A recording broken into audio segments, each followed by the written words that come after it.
penis holding person. Nope, that's not right. I'm sorry if that's too much for this channel, I don't know. Sex. What is up, my beautiful people? Welcome back to my channel and to another episode of Ask Queera. I'm Queera, if you don't know who I am. My name is Kira Graves and I'm a queer woman and my pronouns are she, her. And if you are returning, welcome back.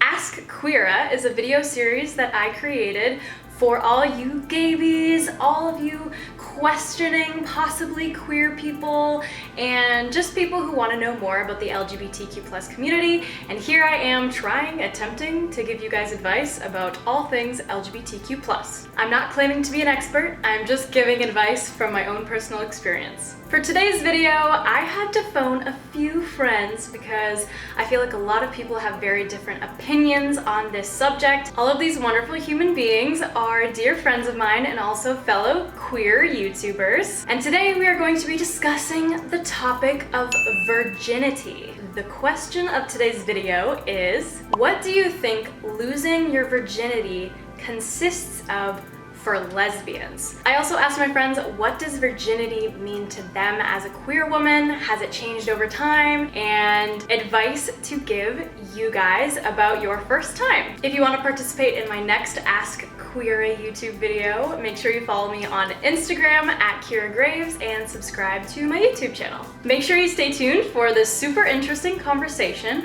but before we get into the video, I would like to say a few words about today's sponsor, Audible. Since we're on the topic of learning more about the LGBTQ plus community, I have recently been listening to an audiobook on Audible by Ash Hardell, who is a fellow YouTuber, and they have created this amazing audiobook called The ABCs of LGBT. It's educational and insightful, and it covers so many questions you might have about the LGBTQ plus community. Here's me thinking I know everything about the community, and after listening to this audiobook, I realized that I definitely do not. In fact, during self-isolation at home, I've had a lot of time to learn new things and to listen to stories on Audible. Audible has actually been doing a lot in response to the pandemic, which I think is amazing. For one, Audible members can now access the entire Audible Originals collection and not just have to download or pick 2 a month. I also learned that they just launched a brand new website called stories.audible.com. It's where anyone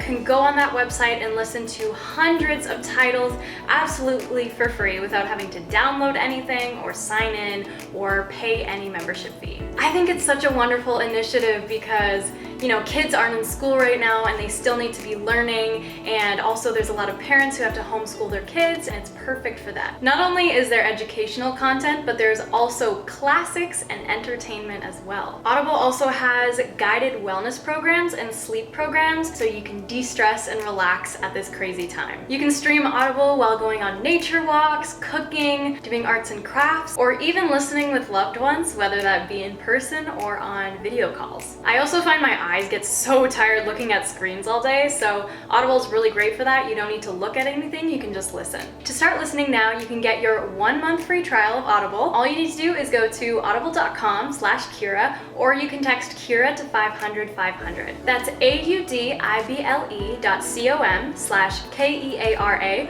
or you can text KEARA to 500-500. Thanks again, Audible, for the opportunity, and now back to the video. I have created a list of some very thought-provoking questions about virginity and sent them over to my friends, and they have graciously sent me back their answers. Hello, beautiful people. My name is Georgia Bridgers. I am bisexual. My name is Jessica. My YouTube channel is Jessie B. I identify as a bisexual woman. Hey, I'm Brienne Williamson. I identify as a lesbian and my pronouns are she, her. Hi, my name is Elena Joy. I make videos mostly about the LGBTQ community here on YouTube. The first question I asked my friends is, do you believe in the word virginity? And if so, what do you consider losing it? These are really good questions, Kira. Like, I have to think about some of these. I don't believe in virginity. Virginity is definitely a concept that society has made in particular to control women. Virginity is a social construct, and I personally feel like virginity is used to shame people for having sex and to put pressure on the first time you have sex. It makes it seem like the first time you have sex you lose something that you can never get back, which I don't believe. And the idea of having a consensual sexual experience and that meaning that I was losing something, losing my V card, to me, that's just really sad because that's not how I think about sex. So I would say I do believe in the word virginity, and I think a lot of that also has to do with my upbringing in the Catholic Church and the Catholic school system, but I don't believe in it that it's like a dirty thing. I believe in the word virginity as a categorization. Have you had your first sexual experience or not? It's just a word to me. I believe the very first time you have sex, despite the gender that you are having sex with, is virginity. But I don't think that you are losing anything. I don't think that you have something and then once you have sex for the first time, it's gone. I don't believe it in the common sense of, you know, man, woman, intercourse, and then you're done, and it's just a purely physical thing. The second question I ask my friends is, as a woman that identifies as LGBTQ+, what does virginity mean to you? That's a good question.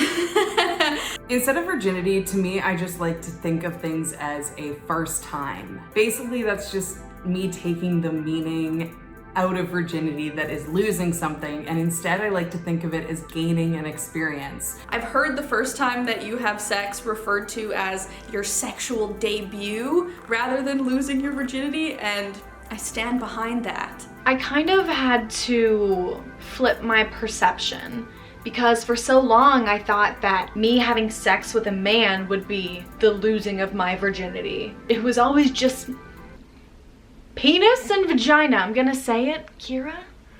Sorry, I can also say pee-pee and vajayjay. I kind of had to do a lot of work on myself and get rid of some of that internalized homophobia and realize that, nope, sex between two women or sex between two men is still sex. Sex is whatever the hell it means to you. And I feel like once you know what that means to you, it doesn't really matter what anyone else thinks, because everyone has their own idea and their own opinions, and that's absolutely fine. The societal concept of virginity was initially created for the heterosexual, but do you believe that the world has changed its perception of virginity? Unfortunately, I don't think that general society's definition of virginity has changed. I do think that the concept of virginity has changed within the queer community. I definitely think it's in the process of changing. I feel like the older generations are still very set in their ways, set in their views, could we say. But I feel like our generation is a lot more open-minded and is a lot more accepting now, and I definitely do feel like virginity is not seen as man-woman intercourse anymore. 100% not. Who knows if the day will ever come? I certainly hope it does. Videos like these will help educate people. I think that the more we educate people and the more, you know, we talk openly about sex online, especially as LGBTQ+ identifying people, then the world will slowly change its definition of virginity. But I feel like in most areas of the world, it is still the traditional sense of the word virginity, which sucks, but at least we have platforms like this on YouTube where we can speak openly about it. The next question I ask my friends is, has your definition of virginity changed over time in your life? 110%. So I grew up in Ireland. I went to a Catholic school and we got very little to no sex education. Our sex education was basically, if you don't want to get pregnant, don't have sex. I grew up very Roman Catholic and we never had sex ed in my school. I grew up from kindergarten through high school going to a Catholic school. I was in the Catholic school system. Our teachers only brought up sex when it was referring to procreation, creating a child in a healthy marriage. and that you should abstain from it until you are married. And they talked about all the STIs that you can get and kind of scared people away from having sex, but they also didn't talk about how to be safe while having sex. Once I jumped into bed with people that couldn't fulfill that heteronormative definition of sex, I realized that I needed to change my definition, because I definitely was having sex with these human beings. I knew that my virginity, to me, it was a precious thing to me, and I knew that I wanted to lose my virginity to someone that I was in love with. That stayed constant throughout. As I've grown to understand my own sexuality and my own sexual orientation better, I have had to redefine and like rewrite the story of losing my virginity. So for me, I think of the first time that I had sex with a woman, I think of the first time that I had sex with a man. And those are two different sexual debuts for me. Do you believe there is an emotional aspect to losing your virginity, or is it purely physical? This is quite an interesting question. So I personally am an extremely emotional person, probably a lot more emotional than your average person. I am also a Pisces.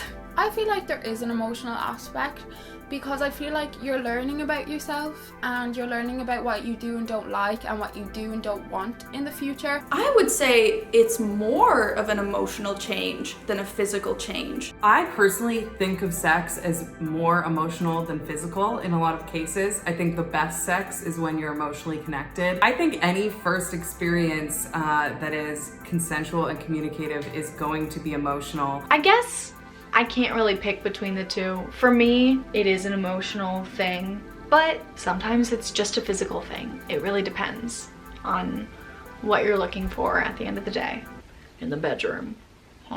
Everyone will decide for themselves what constitutes sex for them. And some people just believe that it's an emotional feeling, and once they have that feeling when having sex, they know that that was losing their virginity. For me, I had quite a few different sexual experiences before I think that I actually lost my virginity, and I decided that for myself. And so I think you should too. And the last but most important question of it all, what advice would you give to a young gaybie when having sex for the first time? And this is basically the whole point of this video, because I feel like a lot of you guys are worried about having sex for the first time, or even really nervous about having sex with the same gender as you for the first time. I got a lot of questions about that. Communicate. Communicate. Communication is so important. Communication is key. You can talk while having sex. You can say like, you're allowed to speak. First of all, I would say it's so important to get in touch with your own body.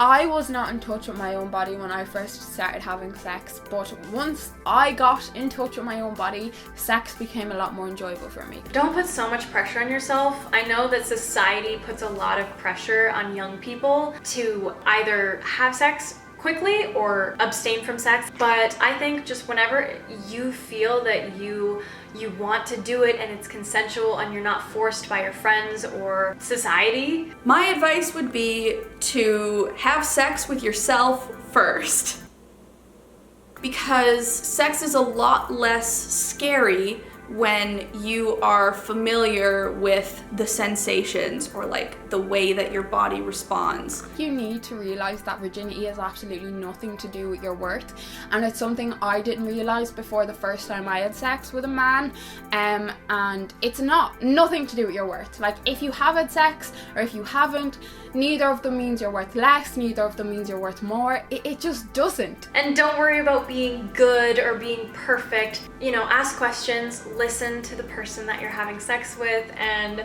don't worry about doing weird tricks or like, you know, going online and searching for like, oh, what's the one thing that I need to know to like impress my lover, whoever I'm sleeping with. It's so important to hold out and wait for someone that you feel comfortable with and someone you can trust and someone you feel safe with. I don't think you should have sex just to get it over with. I just don't. It's a social construct and it's not a big deal at all. You're not going to change after you have sex. It's not this big firework magical thing. Most people's first time is a bit blah, blah. And also trim your nails, like trim your nails. Another thing I would say is don't stress it, like don't stress it. Like I don't think you should be pushing yourself to do something you're not ready to do. Get to know yourself, get to know your body, and it will all happen when it's supposed to happen with the person it's supposed to happen with. Okay? I really truly hope you learned something today. Thank you once again to all of my lovely, beautiful friends who participated in this video and gave their insights. Y'all are smart, y'all are beautiful and amazing. And if you want to go follow them on their social medias, I will put the links to their social medias in the description box. Thank you again, Audible, for partnering up with me for this video, and make sure to get your 1 month free trial on Audible by clicking the link in my description box or texting Kira to 500 500. And I will see you in my next video. Bye guys! Mwah!